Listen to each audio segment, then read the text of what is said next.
What if Princess Diana predicted all of this? Not just the rift, not just the headlines, but this exact moment. A daughter-in-law using charm and vulnerability to turn her sons against each other. Her legacy torn at the seams. A royal institution fighting for survival against its own bloodline. Before we continue, please hit the like button, subscribe to the channel, and turn on the notification bell for updates. And now, with one cold decision, King Charles has allegedly slammed the door shut. According to multiple sources, Meghan Markle made a quiet yet powerful request that her daughter, Princess Lilibet Diana, be granted formal recognition in the royal line of succession. Not just in title, but in position, status, and future legacy. On the surface, innocent, a mother advocating for her child. But to King Charles, it was the final straw. He reportedly didn't just say no. He banned all contact with Harry and Meghan. Completely. And that's not even the most chilling part. Because according to former royal butler Paul Burrell, Princess Diana had seen this coming. Long ago, he says she warned him about women who would use tragedy and seduction to isolate her boys. Women who would play victim, gain sympathy, and slowly drive them away from each other. Away from the family, from the crown, from the values Diana desperately tried to instill before her untimely death. And Paul Burrell is now saying that Meghan Markle fits that exact mold. Let that sink in. Because for the longest time, many believe this was just another chapter in the Harry versus the Palace saga.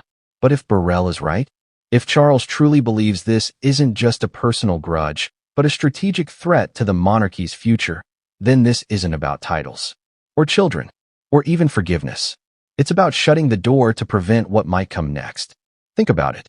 A granddaughter, born on U.S. soil, carrying the name Diana, asking for a place in Britain's royal future. While her parents openly attack the monarchy on global platforms. Netflix deals, Spotify meltdowns, memoirs, documentaries, accusations, scandals. Every move Harry and Meghan have made has come with one shadow looming behind it. What are they planning next? So when Meghan made her request about Lilibet, the palace didn't just hear a name. They heard strategy, pressure, a new phase in the Sussex chess match. And this time, Charles didn't hesitate. Behind closed doors, insiders claimed the king's tone was firm. His words were deliberate. And when the call ended, a royal order had been made. Cut contact. No negotiation. No sentiment. Just silence. But why now? Why this request? And what could possibly make a father, a grandfather, banish his own son and shut out his grandchildren? That answer lies in what Charles said immediately after the phone call. A statement that left royal aides stunned and sent a ripple of fear through Buckingham Palace. Because, as one insider put it, this wasn't just a decision. It was a warning. But what came next would change everything, and no one saw it coming. A warning is one thing, but when that warning becomes reality, it's too late to go back. So what exactly was this request that pushed King Charles over the edge? Sources close to the palace say it arrived subtly. Not through a press release, not on social media, not in an Oprah-style tell-all. No, Meghan reportedly reached out through private royal channels. A formal ask, wrapped in delicate language. One that might have sounded innocent, on the surface. She wanted Princess Lilibet Diana to be formally acknowledged in the royal line of succession. Not just mentioned in passing, but recognized, protected, potentially positioned for the future. But here's the twist. Lilibet is already in the line. Legally, as a grandchild of the monarch, born to Prince Harry, she holds a place. It's not about law. It's about symbolism, visibility, public recognition, and ultimately power. So why press the issue? Why now? And why in private? Some insiders believe the request was timed carefully, possibly tied to upcoming royal events, future U.S. appearances, or even talks of a new Sussex-led initiative. A soft re-entry into royal relevance? Or a veiled power play? That's what Charles allegedly saw. A move, not a message. Because let's be honest, how do you request succession privileges after turning your back on the crown? How do you ask for royal favor while monetizing royal secrets? How do you ask for a title when your last headline branded the monarchy as a machine of racism and neglect? Charles reportedly snapped, not in a loud, theatrical way, but with the icy precision of a man who's had enough. According to one royal aide, he said something like, They made their bed. Now they lie in it. He saw it as manipulation. One more strategic ask in a long game of image management. A plea dressed as principal. A mother invoking Diana's name, Lilibet Diana, to pull emotional strings. And this time, Charles wasn't playing. He ended the call. Quietly. Decisively. And then issued the order. No more direct communication. No more negotiations. No more backdoors. Cut them off. But it wasn't just the request that struck him. It was the echo of a warning from decades ago. One whispered by a woman he once loved. One who's no longer here to defend herself, but whose voice may still be shaping the crown's hardest decisions. What did Diana really say? And how does it connect to the storm now tearing this family apart? What comes next isn't just about Meghan. It's about the ghosts of the past and the brotherhood she allegedly destroyed. What if the most dangerous warning wasn't shouted, but whispered? Because according to Paul Burrell, Princess Diana didn't fear scandal as much as she feared manipulation. Quiet manipulation. Emotional manipulation. The kind that doesn't look like control until it's already worked. Burrell has claimed that Diana once confided in him about women who would use vulnerability as leverage, tears as tools, tragedy as currency. Women who wouldn't confront directly, but would isolate, slowly, patiently, until loyalty shifted and families fractured. And here's the chilling part. He says she feared this most for her younger son. Why Harry? Because Harry was emotional. Open. Still raw from her death. A boy who never got closure. A man who carried grief like an open wound. Diana reportedly worried that someone could step into that space and become the interpreter of his pain. Ask yourself this. When someone tells you, "Only I understand you," what happens next? You stop listening to everyone else. And that's where the wedge began. At first, the brothers were inseparable. William and Harry against the world. Shared trauma, shared loss, shared purpose. But slowly, the tone changed. Meetings became tense. Conversations shortened. Trust eroded. Prince William reportedly questioned the pace of Harry's relationship. The optics. The consequences. Not out of jealousy, but duty. William had been trained since birth to think in terms of institutional risk. Harry heard judgment. He heard rejection. He heard control. And once that narrative took hold, everything William said sounded like opposition. Every concern felt like betrayal. The brothers stopped being equals and became opponents in a story neither of them fully controlled. Burrell claims this is exactly what Diana feared. Not a loud takeover, but a quiet one. One where Harry's emotional truth became the weapon, where sympathy turned into separation, where the palace wasn't just the firm anymore, it was the enemy. And Charles saw it too. From his perspective, this wasn't about personality clashes. It was about influence. Who had Harry's ear? Who framed reality for him? Who benefited when bridges burned? So when Meghan's request about Lilibet landed on his desk, it didn't arrive alone. It arrived with history, with memory, with Diana's voice echoing across decades, warning of a pattern repeating itself. And in that moment, Charles reportedly reached a terrifying conclusion. The rift wasn't accidental. It was engineered. But here's the contradiction that shakes everything. If Charles truly believes this, why wait until now to act? Why let the damage spread for years? Why cut contact only after the request?